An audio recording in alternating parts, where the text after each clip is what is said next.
Quer ver um país que trata a facção como terrorista? Esse é o CECOT, o Centro de Confinamento do Terrorismo em El Salvador, onde estão presos 40 mil bandidos. Sabe quando eles vão sair daqui? Nunca. Quem aterrorizava e extorquia a população vai passar o resto da vida preso, porque a pena por terrorismo é muito alta. El Salvador passou de país mais violento do mundo a um dos mais seguros do mundo. Bairros e cidades inteiras foram libertadas do controle desses criminosos. Milhares de salvadorenhos que tinham ido embora para outros países retornaram. Eu conversei com muitos deles. Aqui a lei voltou a valer e o povo voltou para a rua. No Brasil, a bandidagem manda. Aqui quem manda é o Estado. O primeiro passo para virar o jogo é definir criminoso que ocupa território como terrorista.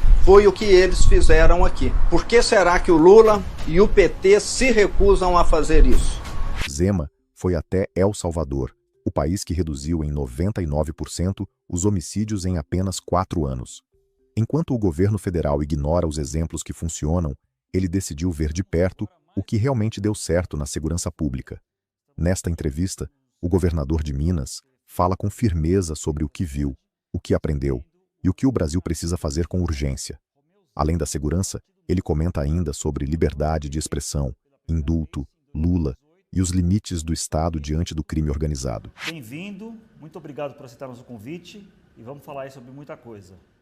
Obrigado pelo convite, Fábio, Juliana, é um prazer estar com vocês aqui na Folha. Governador, eu queria começar perguntando para o senhor da sua recente visita a El Salvador. O senhor esteve lá, passou alguns dias para conhecer o modelo de segurança daquele país que reduziu as suas taxas de criminalidade e vem sendo citado como exemplo aí por muita gente. Queria perguntar para o senhor se o senhor enxerga El Salvador como um modelo, um exemplo, um paradigma do que o senhor gostaria de realizar na segurança pública, por exemplo. Enxergo sim, Fábio. Eu visitei lá 2 comunidades, Las Palmas e La Campaneira. Conversei com dezenas de pessoas lá, moradores, comerciantes, mecânico, donas de casa, estudantes. E sem exceção, todos falaram que a vida deles mudou da água para o vinho. Uma melhoria enorme nesses últimos 4 anos, quando o governo adotou a medida de equiparar essas facções criminosas a grupos terroristas e está mantendo detido essas pessoas que antes aterrorizavam essa comunidade. Antes essas pessoas eram extorquidas. Se você morasse lá, você tinha de pagar uma mensalidade. Se você tinha um comércio, você pagava $500 por mês. Se eles quisessem uma residência, eles falavam, é a sua que eu quero, saia, ou então em 48 horas você está morto. Era algo assim de causar indignação. E o incrível que pareça, o país mais violento da América Latina, em 2018, 2019, hoje é o mais seguro das Américas, superando inclusive o Canadá. A queda de homicídios lá é da ordem de 99%. O que aconteceu lá é como se nós falássemos aqui no Brasil. Aqui, 45 mil homicídios por ano caísse para cerca de 500. Então, é uma mudança substancial. Vi felicidade nas pessoas, vi salvadorenhos, mais de 300 mil, retornando para o país, estão voltando. El Salvador, lembrando, tem 6 milhões de habitantes, 2 milhões moram nos Estados Unidos ou algum país vizinho. 300 mil já voltaram. Então, o que eu vi lá foi algo que demonstra claramente que a violência, quando não é detida, quando essas facções criminosas são controladas, esses criminosos são enviados para as grades. Agora, é um país pequeno, né? O senhor acha que é possível transplantar essa realidade para um país grande como o Brasil? Totalmente, né? Eu acho que aqui nós temos força policial, forças armadas, proporcionalmente à população que nós temos. Lá é tudo proporcional. E um ponto importantíssimo que eu ia dizer, o turismo lá já triplicou de tamanho. Inclusive, na volta, encontrei com surfistas brasileiros que me falaram, nós frequentamos aqui há 10 anos e essa mudança aqui é algo que nem num sonho era possível de se imaginar. E se lá tem um efetivo policial, um exército, aqui nós temos proporcional, plenamente viável. O que falta no Brasil é ter coragem de fazer e colocar criminoso atrás das grades, detido. Na hora que você põe o criminoso atrás das grades, ele para de operar. Segundo dados da ONU e do Insight Crime, El Salvador chegou a registrar 105 homicídios por 100 mil habitantes em 2015, um dos maiores índices do mundo. Em 2023, esse número caiu para 2,4 por 100 mil, abaixo de Canadá, 2,8, e muito abaixo do Brasil, 22,3. O modelo adotado por Bukele, embora polêmico, quebrou o ciclo de domínio territorial das gangues. Zema aponta o que muitos ignoram. Sem controle firme sobre o crime, não há liberdade, não há investimento e não há futuro. Agora, governador, existem uma série de denúncias contra o Bukele, o presidente, alegando que ele teria se tornado uma espécie de ditador em El Salvador, que inclusive estaria perseguindo ONGs, imprensa, opositores. O senhor, como um liberal mesmo, né, não se sente constrangido diante dessa situação? De forma alguma. Primeiro, como eu disse, né, eu fui lá para escutar o secretário de Segurança Pública e Justiça, o presidente da Assembleia, que foi eleito democraticamente, deputados, e o vice-presidente. E com as pessoas que eu conversei, que foram dezenas, todas apoiam o modelo e ninguém quer voltar para o anterior. Se havia desrespeito aos direitos humanos, na minha opinião, era antes. Que essas pessoas... Acha que não tem? Que há denúncias de que tem pessoas encarceradas em excesso? Eu conversei com quem era extorquido, conversei com uma mãe que teve o filho assassinado e ela me falou, doía mais, não foi perder meu filho não, foi ver o assassino que matou o meu filho, todo dia passar aqui na porta da minha casa e ainda continuar me extorquindo. Isso é que doía mais. Por que os direitos humanos não vai atrás quando a situação é assim? Então, eu acho que hoje tem muito mais direitos humanos prevalecendo em El Salvador, porque a população ficava aterrorizada, submissa ao crime organizado, e hoje não fica mais. O que eu vi lá foi isso. Agora, não sei se essas organizações de direitos humanos não vão lá escutar as pessoas. Deveriam ir. Eu fui escutar, tenho inclusive vídeos que depois eu vou estar publicando. O senhor acha que a política de segurança tem que ser linha dura? Acho. Você está lidando com criminoso, aliás, com terrorista. Acho que criminoso é pouco. Lá em Minas Gerais, quando eu iniciei a minha gestão, no ano anterior, 2018, nós tivemos 65 ocorrências do crime organizado chegar e dominar uma cidade. Eles chegam à noite, pegam escudos humanos, colocam dentro dos seus carros, vão explodir as agências bancárias, dominam as forças policiais, mas com escudo humano a força policial não vai ficar tirando. Tem ali reféns que ficam controlados. O ano passado, nós tivemos uma ocorrência dessa. E teve um motivo que ajudou muito. Em 2021, eles foram fazer isso em Varginha, no sul de Minas. A inteligência da nossa polícia detectou essa operação, detectou que eles estavam com um arsenal numa fazenda, cercou, eles não se renderam e os 28 morreram.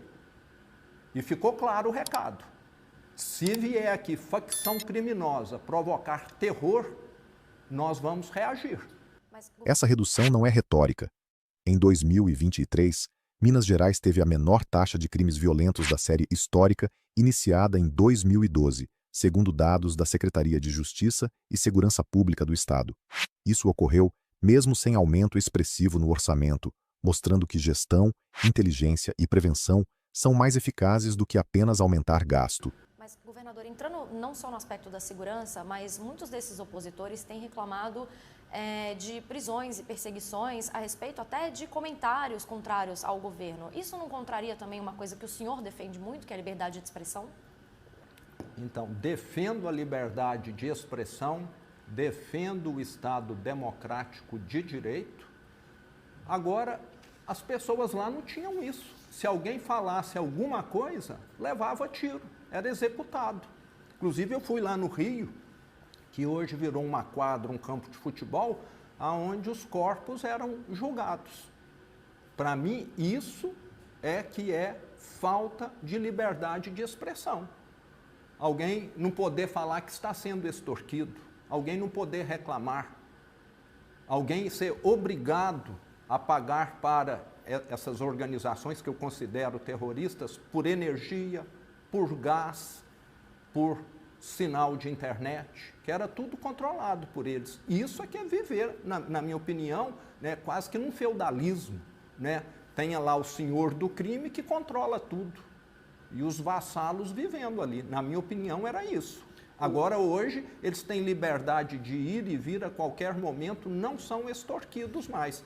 Agora, eu fico impressionado porque que as organizações de direitos humanos não vão lá mostrar isso. Acho que até porque elas não têm coragem de entrar ou os criminosos não deixam entrar para mostrar. E o que o senhor acha das ações que o governo federal, o governo Lula, tem tomado nessa área de segurança? Acho que a mais vistosa é a emenda constitucional que foi enviada para o Congresso, a PEC da segurança, né? Qual é a sua avaliação sobre essa medida, por exemplo? É uma PEC que não resolve o problema. O que eles estão fazendo ali, Fábio, é trocar o pneu de um calhambeque, de uma furreca, de uma chimbica. Está entendendo? Pode ajudar em alguma coisinha. Hoje, Minas Gerais já troca informações com São Paulo, com Goiás, com Rio de Janeiro. Unificar todo o Brasil pode ajudar alguma coisa assim. Mas não vai na origem do problema. A origem do problema é qual? Prender quem mata, prender quem rouba.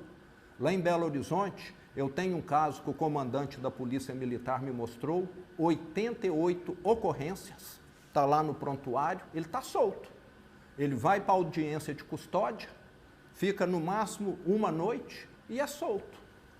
Nós temos hoje no Brasil uma escola do crime funcionando. O custo do crime no Brasil é baixíssimo. Nós temos de encarecer o custo do crime e a sociedade quer isso.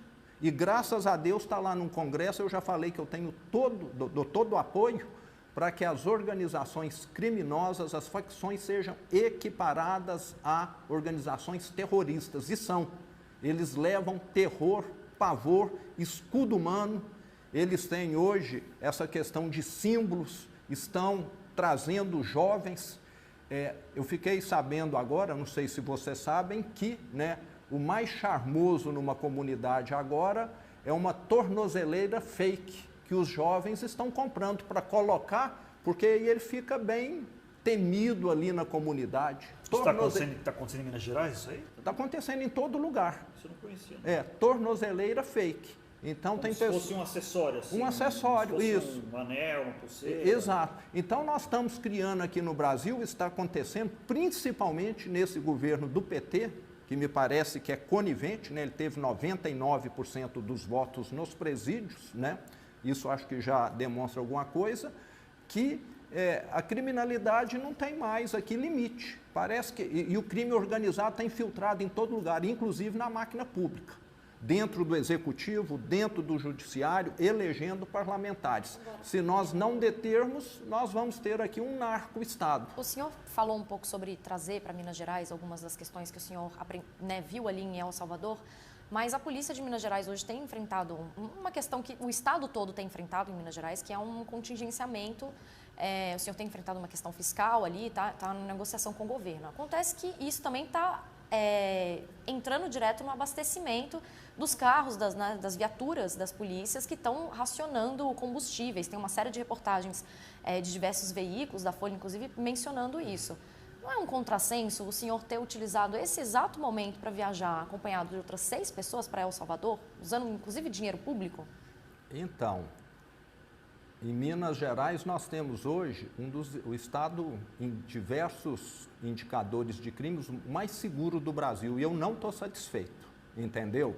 Se no Brasil nós tivéssemos a mesma taxa de homicídios que tem em Minas Gerais, você sabe quantas vidas seriam salvas? Cerca de 25 mil vidas. Se os outros estados do Brasil falassem, nós vamos fazer igual Minas Gerais, 25 mil brasileiros teriam a vida poupada no Brasil. Mas, governador, um gasto desse, de uma viagem dessas, com diárias no exterior, não seria mais viável dentro do próprio estado? Eu fiquei lá 3 dias, fui com uma comitiva, eu e mais 6 pessoas, avião de carreira. Eu acho que se eu estivesse viajando com 200 pessoas, ficando em hotel de luxo, etc., e tive lá a agenda cedo, à tarde e à noite. Foi uma viagem super cansativa, entendeu? E eu e o meu secretário de segurança trouxemos coisas que vão ajudar muito. Uma das coisas que nós vimos lá, que nós não sabíamos, é que lá em El Salvador tem uma lei que determina que todas as operadoras de celular não tenham sinal de celular dentro dos presídios. Olha que maravilha que seria aqui no Brasil se fizesse isso. Acho que até o governo federal é que deveria ter ido lá antes para ver o que está sendo feito lá. Mais do que um governador, acho que isso interessa ao governo federal. Um país que reduziu em 99% a taxa de homicídio, eu não sei se já tinha acontecido isso na história. Eu acho que você tem de ir lá ver. Então, se eu fiz isso, é para melhorar a segurança pública de Minas Gerais. A segurança pública, na minha gestão, melhorou muito, nem se compara com a que era. E nós temos de lembrar também, Juliana, que não é só dinheiro que resolve as coisas, não. Eu venho de uma família muito pobre, trabalho duro, criatividade resolve, e em Minas Gerais, nós tiramos o estado do atoleiro que o PT colocou muito em virtude disso. Porque o estado hoje ainda tem uma dívida gigantesca com a União, que cobra juros de agiota, não só de Minas como de outros estados, e mesmo assim eu fui reeleito em primeiro turno, porque o mineiro viu que a vida dele melhorou. E hoje lá em Minas, tenho certeza que o mineiro endossou a minha viagem lá, porque ele viu que nós fomos ver algo para melhorar a vida dele. E eu sou um político, acho que diferente. Eu venho do setor privado, eu não sou de fazer teatro, eu não sou de ficar fazendo essa politicagem que a maioria faz, não. Fernando, eu queria mudar um pouquinho de assunto, mas ainda ficando um pouco na parte, na área internacional, digamos assim, queria perguntar ao senhor a respeito do governo Trump, porque o senhor teve uma postura elogiosa ao presidente Trump quando foi eleito, mas a gente sabe que o governo Trump tem tido uma política de deportar imigrantes ilegais. E a gente sabe que no seu estado, Minas Gerais, uma grande parte dos imigrantes vem de lá, né? A região de Governador Valadares, que é famosa por isso, cidades do entorno e tudo mais. A gente pode imaginar que muitos desses que foram para os Estados Unidos agora estão com medo, estão ameaçados de serem deportados para o Brasil de volta. O senhor concorda com essas medidas do Trump? Todo país tem soberania. Eu acho que nós não podemos entrar em assuntos de outros países. O que eu lamento muito, Fábio, é o Brasil não ser a terra das oportunidades que nós poderíamos ser. A minha família veio para o Brasil da Itália para trabalhar na enxada, aqui na região de Ribeirão Preto, porque lá na Itália não tinha oportunidades na época e aqui tinha. Então, eu gostaria que o Brasil voltasse a ser a terra... Mas o que o senhor diria para os mineiros que estão nos Estados Unidos, por exemplo, com medo do Trump? É difícil, né? Cada um acho que tem a sua história aí, mas eu tenho notícia de muitos brasileiros, com quais até tenho contato, que foram embora daqui exatamente por causa da violência. Tiveram algum parente que foi sequestrado, alguém da família que foi assaltado, que foi morto, e acho que todos nós conhecemos alguém assim. Então é muito ruim, né? É uma tristeza que nós estejamos assistindo brasileiros indo não só para os Estados Unidos, como para a Europa. Ontem eu vi que Portugal também vai tomar medidas semelhantes a essa, e aí nós temos mineiros e outros, né? O que é algo a lamentar. E aí é mais um motivo para nós tentarmos mudar o Brasil. Eu tenho uma filha que mora em Londres, porque lá ela viu muito mais oportunidades na área que ela atua do que aqui no Brasil. Eu gostaria muito que ela voltasse para cá. Agora, o que nós estamos vendo aqui no Brasil são políticos que fazem vista grossa para os grandes problemas que o brasileiro enfrenta. Mas, governador, o senhor concorda com a deportação? É soberania de cada país. Se nós tivéssemos aqui terroristas de outros países, nós íamos deixá-los soltos. Não estou falando que os brasileiros lá são terroristas, não. Então, acho que aí... Que há uma série de denúncias de que há pessoas sendo deportadas, inclusive em situação legal nos Estados Unidos. soberania. Eu não entro em assunto de outros países. Acho que da mesma maneira que ninguém gosta que o Brasil também tenha interferências externas, eu não conheço os casos em detalhes, é algo a ser averiguado. Governador, falando um pouco sobre o ano que vem, a eleição presidencial, o senhor está se colocando como um pré-candidato, né? Está percorrendo o Brasil e tudo mais. O senhor sairia candidato contra um candidato da família Bolsonaro, por exemplo? Se fosse... O próprio Jair parece um pouco difícil, mas tem Eduardo, tem Flávio, tem Michele. Caso um desses três seja candidato, o senhor sai candidato do mesmo jeito? Fábio, eu fico satisfeito de ver que a direita, né, tem várias opções, e quando você tem mais opções, você tem muito mais chances, diferentemente da esquerda. Eu continuo, né, confiante que o presidente Bolsonaro possa ter os seus direitos políticos reconquistados e venha a ser o candidato. Se ele for, com toda certeza, a direita vai trabalhar unida com relação ao nome dele. E eu... E se for um filho dele, por exemplo? Então, aí eu acho que já vai ser um tanto quanto diferente.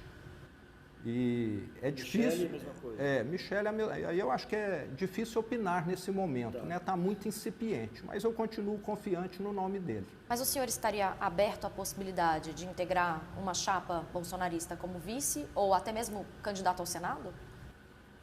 O meu perfil é de executivo. Trabalhei minha vida toda fazendo.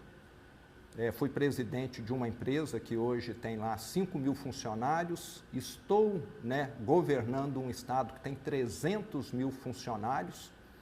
E eu estou muito mais apto, acho que, a montar um time do que ser subordinado a alguém, pelo meu histórico de carreira, tanto no setor privado quanto no setor público. Eu sou muito mais montador de time, tocador de projetos, do que, às vezes, estar executando algo subordinado a alguém. E posso imaginar, então, que se o Tarcísio for candidato à presidência, o senhor também mantém a sua candidatura? Tudo muito incipiente, entendeu? Quer dizer, o único que o senhor não se candidata é contra o Bolsonaro, os outros estão em aberto. Está tudo muito verde ainda, Fábio. Eu acho que nós temos de esperar, né? Temos aí muita coisa pela frente. Mas eu quero um Brasil melhor. Em Minas nós fizemos a diferença. Acho que a minha reeleição demonstra, o meu nível de aprovação no Estado hoje demonstra. Nós temos hoje um Estado que tem grandes entregas para os mineiros. Talvez o mês que vem eu vou comemorar, né? Nós completamos agora, saiu o CAGED na última semana, 981 mil empregos criados na minha gestão. Mês que vem nós devemos romper 1 milhão de empregos. Investimentos em Minas, nós devemos romper em 2 meses 500 bilhão de investimentos privados. Hoje Minas é um estado que tem crescido acima da média Brasil. O ano passado, não sei se você tomou conhecimento, pela primeira vez na história de Minas Gerais, que sempre foi um estado exportador de minério, o agro superou a mineração. Então, hoje, a venda nossa para o exterior depende muito mais de um recurso renovável do que de um recurso que vai exaurir com o tempo. Agora, governador, o senhor, caso saia candidato à presidência, se eleja presidente da República, o senhor concederia indulto ao Bolsonaro? Não foi concedido indulto a assassinos, a sequestradores aqui? Durante o que eles chamam de ditadura, né? Agora você não vai conceder. O que eles chamam de ditadura, por quê? O senhor não tem essa convicção de que foi uma ditadura? Não sei, eu não sou historiador, nunca aprofundei. O senhor tem dúvida que foi ditadura? Acho que não. Acha que não foi ou acha que não tem dúvida? Então, mas se teve sequestradores, assassinos, etc., que tiveram anistia, não foi? Então, eu acho que nós temos de olhar para o futuro. Na minha opinião, quando você está fazendo política e só procurando atacar, diminuir seus adversários, eu acho que essa política prejudica muito o andamento da gestão. Governador, eu vou precisar esclarecer esse ponto para não ter um mal-entendido. Quando o senhor fala, acho que não houve ditadura ou acho que não tenho dúvidas de que houve? Acho que tudo é questão de interpretação, Fábio. Eu acho que aí... Mas qual é a sua interpretação, governador? Houve ou não ditadura? Eu prefiro não responder, porque acho que há interpretações distintas, né? E houve terroristas naquela época? Houve também. Então, fica aí. Acho que os historiadores é que têm de debater isso. Eu preciso preocupar hoje, eu acho que é com Minas Gerais. Mas eu posso entender, então, que o senhor daria o indulto ao Bolsonaro? Sim, daria. Daria, sim. Governador, o senhor tem, mais recentemente, mudou a sua maneira de se comunicar, né? Especialmente em redes sociais. O senhor tem feito vídeos, né? O senhor está com um novo marqueteiro, o senhor tem feito vídeos que privilegiam um pouco essa busca pelo engajamento, que chamam a atenção, alguns deles até bastante chamativos, né? Como colocar o Lula como bebê reborn. O senhor para denunciar a alta dos alimentos, comeu uma banana com casca. Queria perguntar para o senhor por que o senhor optou por essa forma de comunicação e se isso não pode, de uma certa maneira, tirar um pouco da credibilidade como um político mais sério, mais respeitável, cair um pouco no folclórico, eventualmente. Queria que o senhor explicasse um pouco essa estratégia. Sim. Bom, Fábio, em 2015 e 2016, o Brasil viveu a maior recessão da história dele. Essa recessão que o Brasil viveu, né, foi provocada pelo PT. O mundo todo crescia, só o Brasil afundava. Por causa de mensalão, de petrolão, de mala de dinheiro, de lava-jato, de impeachment. Nós estamos vendo a repetição. Antes eu era um mero empresário, fiquei indignado com tudo aquilo que aconteceu. Agora eu acho que eu tenho uma responsabilidade maior como governador de Minas Gerais. E tenho de estar mostrando, até para a minha consciência, que a repetição está acontecendo. Qualquer dona de casa sabe como está difícil fazer compra no supermercado hoje. Qualquer pessoa que anda nas ruas sabe que ele está sujeito a ter o celular roubado a qualquer momento, até morto, como toda hora tem vídeos aí sendo mostrados. E um governo que parece que esqueceu, só quer gastar, viajar com comitiva de 200 pessoas para fora, não está nem aí para juros, mesmo com os juros extorsivos, ainda quer mais IOF para cobrar do setor produtivo, como foi proposto agora. Eu acho que se eu ficasse calado, eu estaria sendo omisso. Então, é obrigação minha, eu acho, que mostrar que nós estamos caminhando para o precipício. Se cair no precipício, pelo menos eu vou poder falar, alertei. E nós sabemos que a situação do Brasil só está deteriorando, só. Quem acompanha sabe. Tem uma dúvida que ficou a respeito da pergunta feita aqui, que é o tom que o senhor utiliza nas redes sociais. O senhor não tem receio de que seja um tom que seja confundido com uma questão muito jocosa, que talvez tire um pouco da credibilidade do senhor como um governador sério, um homem liberal? Fica entrando um pouco na seara dos memes. Não parece combinar muito com a sua personalidade. O senhor é muito sério, assim, um pouco, né? O senhor não faz o estilo Eduardo Paes, por exemplo, né? Sim. Parece, às vezes, fica meio estranho ver o senhor comendo uma banana com casca, por exemplo. Não, eu não vejo nenhum constrangimento. Até o que eles fazem lá comigo, a oposição em Minas Gerais, é muito pior. Vocês que estão aqui em São Paulo já me enterraram não sei quantas vezes, né? Já fizeram bonecos meus com todas as características lá. Então, acho que faz parte um pouco aí do jogo da política também, né? Acho que acaba fazendo com que as pessoas tenham um pouco mais de interesse. O senhor falou muito sobre o governo Lula, né? O governo Lula está com uma dificuldade de popularidade evidente, as pesquisas estão mostrando isso, né? Mas nós temos ainda 1 ano e meio para a eleição, o presidente tem a máquina na mão, tem a caneta, tem medidas para lançar. O senhor acha que o Lula pode recuperar parte dessa popularidade ainda até a eleição? Ou o senhor acredita que é só ladeira abaixo agora? Então, se o problema dele, Fábio, fosse popularidade, eu acho que ele poderia recuperar. O problema dele é execução. Esse governo não entrega nada a não ser inflação, aumento de juros, aumento de impostos, esse tipo de coisa que nós estamos assistindo aí. E eventos demais. A Juliana me falou da viagem a El Salvador, né?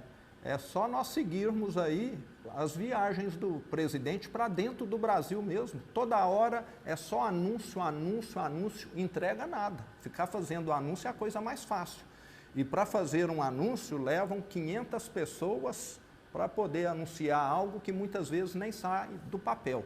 Né? É só lembrar lá do PAC da Dilma, né? A quantidade de coisa que foi anunciada, iniciada, começada e nunca executada. O problema do governo hoje é execução. E quem não tem execução, não tem entrega, não vai ter popularidade. E, no meu entender, à medida que isso ficar mais visível e expor mais, até a tendência talvez seja até de piorar. Uhum. Pode ir, Zanin. Mas o senhor acha que o Lula ele é vulnerável eleitoralmente, mas em que aspecto? Assim, a questão econômica, por exemplo, porque os indicadores econômicos, por exemplo, não são ruins, né? O desemprego está baixo, a inflação está um pouco fora da meta, mas também não explodiu, nós ainda teremos crescimento esse ano e o governo está com novos programas, vai anunciar, por exemplo, auxílio gás, isenção para conta de luz para baixa renda. O senhor acha que dá para explorar esses pontos vulneráveis exatamente aonde? Então, eu lamento, né, que o governo parece que fica só querendo entupir a população de baixa renda, de auxílio isso, auxílio aquilo, auxílio não sei mais o que. O que o brasileiro quer é ter dignidade, de ter um salário, de ter uma renda adequada, de poder prosperar. O brasileiro está cansado de viver de esmola do Estado. Vive porque não tem alternativa. E em Minas Gerais, nós mostramos que é possível fazer diferente. Quero te contar um caso que eu tive o ano passado na Serra da Canastra, que fica ali na divisa de São Paulo com Minas Gerais, bem próximo de Franca. Fui visitar um casal, eles têm 6 hectares de terra, uma propriedade rural minúscula. Com o fortalecimento do queijo artesanal mineiro que nós fizemos lá em Minas, esse casal, o senhor e a senhora chama Nilce, alguma coisa assim, tiram livre por mês, depois de pagar ração do gado, veterinário, energia, combustível, eles tiram livre, um casal com 6 hectares, R$30 mil, produzindo queijo canastra. E produtores de queijo em Minas, nós temos cerca de 30 mil, que estão sendo impactados positivamente. Nós temos de viabilizar a produção, a geração de renda do brasileiro. O brasileiro cansou de auxílio gás, auxílio energia, auxílio aquilo. Acho que a ficha não caiu para esse governo federal. As pessoas querem empreender, as pessoas querem ter dignidade, falar eu ganho, eu invisto, eu prosperei e não eu dependo de governo. Então parece que nós mudamos de país e esse governo está com a regra dos anos 60 ainda. Agora, uma medida que o governo tomou para tentar auxiliar essa população tinha sido essa questão do imposto de renda, né, da isenção para quem ganha até R$5 mil. E no seu campo político ali da direita, da centro-direita, muita gente criticou isso como uma medida populista. O senhor acha que foi uma medida populista? O que esse governo faz, na minha opinião, é medida populista. Ótimo que a isenção seja para até R$5 mil. Na minha opinião, a tabela do imposto de renda deveria ter uma correção anual de acordo com a inflação, para não ficar represado como ficou, não sei se 20 anos. E aí, chega no momento eleitoral, quer tirar, né, o coelho da cartola para poder fazer agrados, como você falou agora, né? Vem aí auxílio não sei mais o que e não sei mais o que. Mas, como eu falei, acho que a população está querendo coisa diferente. O senhor citou o Bukele como um modelo na segurança. O Milei é um modelo na economia para o senhor? Acho que o que está acontecendo na Argentina está muito no início ainda. Difícil tirar, né, uma conclusão, mas nós estamos vendo uma queda drástica na inflação, que já caiu, não lembro aqui os dados, e é o que todos os manuais de economistas responsáveis recomendam. Um país que imprime moeda, como a Argentina imprimia, é um país que acha que isso é solução. É igual o próprio Milei fala, é só imprimir diplomas e falar que todo mundo agora é doutor, né? Não é imprimir no papel que você resolve os problemas.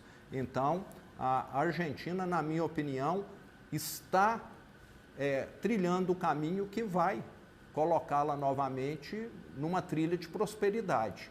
Leva-se tempo. Um doente como a Argentina é como alguém que ficou numa UTI meses, né? Totalmente debilitado, exige um cuidado, uma recuperação durante um longo tempo.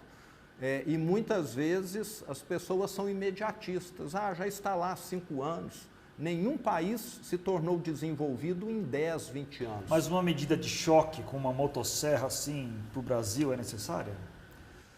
Eu acho que não. Se nós fizermos aqui o gradualismo corretamente, o Brasil avança muito. Nós não precisamos de nenhuma revolução aqui. Quer dizer, o senhor só para entender, o senhor defende na essência o que o Milei está fazendo, mas o senhor teria um outro ritmo, digamos assim. A situação do Brasil é diferente. Nós não temos uma inflação de 200% ao ano. Nós temos uma inflação alta que incomoda, né, principalmente quem ganha menos, e uma redução no gasto público, uma reforma administrativa seria muito bem-vinda e ajudaria aqueles que ganham menos. Agora, governador, o senhor tem reclamado um pouco, mudando um pouco de assunto, mas mantendo na área econômica ainda, né? O senhor tem reclamado dos sigilos impostos pelo governo Lula a respeito de diversos temas, mas o senhor também impôs sigilo sobre os benefícios tributários no setor empresarial em Minas Gerais. Houve, inclusive, um crescimento na quantidade de benefícios concedidas pelo Estado. O senhor também não vê uma contradição nisso?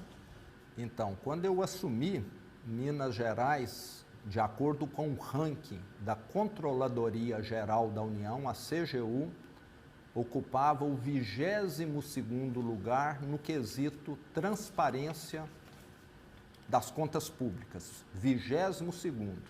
Já tem 4 anos que nós estamos em primeiro lugar junto com o Espírito Santo. Então, evolução enorme. E no passado, há 20 anos, há 30 anos, existia, e de certa maneira ainda existe, uma guerra fiscal entre os estados, onde praticamente todos eles guardavam as informações do que concediam ou não de incentivo fiscal. No meu governo, nós não concedemos nenhum incentivo, nenhum foi concedido. Nós mantivemos o que existia. Todas as empresas que nós atraímos para Minas Gerais foi usando incentivos já existentes. E eu, inclusive, já solicitei à Secretaria da Fazenda que publique esses dados. Nós não temos o que esconder. Acho que a guerra fiscal já está acabando com a reforma tributária. Era uma questão de sigilo comercial de vários estados. Não sei quantos mantinham esses dados, isso já existia desde sempre. Eu nunca pedi para manter nada em sigilo, pelo contrário. Se qualquer um avaliar, vai ver que antes o governador de Minas voava em aeronave do estado, não só o governador, como também os seus protegidos, amigos, e isso ficava lá em sigilo 5, 10 anos. Desde que eu entrei, qualquer um que entrar no portal da transparência vai ver os voos que eu fiz o mês passado, para onde eu fui, com quem eu fui e o que eu fui fazer. Mas o senhor nega que houve aumento de isenção fiscal no Estado? Nego e provo. Está lá. É só você olhar todos os decretos e leis que foram aprovadas na minha gestão. Quem acredita nisso está escutando o que a oposição fala sem estar conferindo. Nós não criamos nenhum incentivo fiscal na minha gestão. Desde o dia 1º de janeiro de 2019, a única isenção que existe no Estado são aquelas que já existiam previamente. Está gravado aí para todo mundo. Vamos conferir, hein? Pode conferir. Chegando no final da nossa entrevista, mas eu queria fazer uma última pergunta para o senhor, que é a questão da dívida, né? Que é um problema sério que o senhor herdou, né? É bom que dar a informação correta, não é uma coisa que o senhor criou, o senhor herdou, mas o senhor está tendo que administrar essa questão da dívida e existe um plano, uma negociação da dívida federal com a União e o senhor apresentou um plano que inclui a venda de vários imóveis, né, do Estado para ajudar a sanar essa dívida. Mas os primeiros sinais que vêm do governo federal são de que não se entusiasmaram muito com essa ideia aí de venda, tem até a sede, uma das sedes do governo do Estado, tem hospitais, tem universidade e tudo mais. Caso essa proposta seja realmente recusada pelo governo federal, qual é o plano B? Como é que o senhor vai proceder para tentar resolver essa questão da dívida? Bom, Fábio, nós temos de quitar 20% da dívida, o que dá aproximadamente 35 bilhões de reais. A dívida toda é da ordem de 165 bilhões. E com essa quitação de 20% e mais algumas medidas, ações na área de segurança pública, de educação, o Estado pode ter uma redução na taxa de juros de até 3% ao ano. O nosso objetivo é esse, fazer com que essa taxa de juros caia, porque aí esse pagamento da dívida passa a caber no bolso do Estado. O que nós temos visto nos últimos anos é uma dívida que sobe muito mais do que a arrecadação.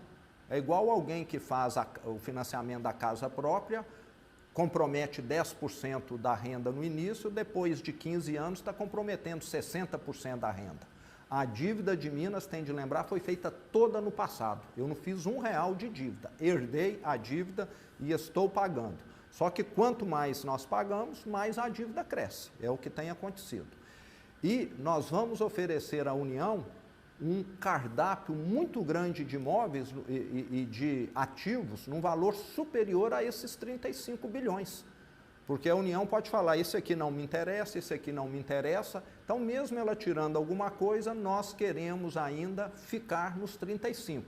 Então, nós estamos, vamos dizer, oferecendo muito mais para que, caso ela retire algo, nós ainda tenhamos condição de cumprir o que é necessário. Governador, infelizmente nosso tempo acabou, mas eu queria agradecer pela entrevista, deu para tratar de vários assuntos, o senhor respondeu a tudo. Juliana, obrigado pela participação e boa sorte e até uma próxima oportunidade aí, governador. Agradeço mais uma vez. Prazer foi meu, agradeço muito a oportunidade de estar aqui. Obrigado, Fábio, obrigado, Juliana. Obrigado, até a próxima. Tchau, tchau. Zema não tenta parecer revolucionário. Ele aposta em gestão pública séria, coragem política e foco em resultado, algo raro no Brasil. A entrevista à TV Folha foi mais que uma resposta à imprensa. Foi um posicionamento estratégico sobre o tipo de Brasil que ele defende. Ao falar sobre segurança, Zema mostrou domínio. Viu em El Salvador o que muitos se recusam a enxergar. Quando o Estado age com firmeza e consistência, o crime recua. Enquanto o governo federal aposta em discursos e audiências de custódia que soltam bandidos, ele defende uma atuação dura, com prisão real e enfrentamento direto das facções. Mas a entrevista vai além da segurança. Ele encara temas espinhosos como liberdade de expressão, o papel dos direitos humanos e até a ditadura militar, onde preferiu não assumir uma posição explícita, dizendo que há interpretações diferentes e que esse debate deve caber aos historiadores. A esquerda, claro, viu nisso uma brecha para atacá-lo, mas é curioso como os mesmos que defendem pluralidade de narrativas querem impor uma leitura única da história. Zema não negou a ditadura, mas também não cedeu ao jogo de frases encomendadas. Ele se manteve no que interessa, foco no presente, com os pés no chão e disposição para enfrentar os problemas reais. Enquanto Lula fala em esperança, Zema fala em execução. Enquanto o governo anuncia viagens, ele volta de uma missão real com propostas concretas. Em um Brasil cansado de promessas vazias, a entrevista deixou claro: Zema não foge do que é difícil, ele encara. Se você acredita que o Brasil precisa de coragem, resultado e responsabilidade, compartilhe esse vídeo. Vamos fazer essa mensagem chegar onde a velha política não quer que chegue. Esse canal é feito para quem não tem medo de mudar de verdade. Se você também acredita nesse caminho, então siga com a gente. Aqui é Zema Presidente.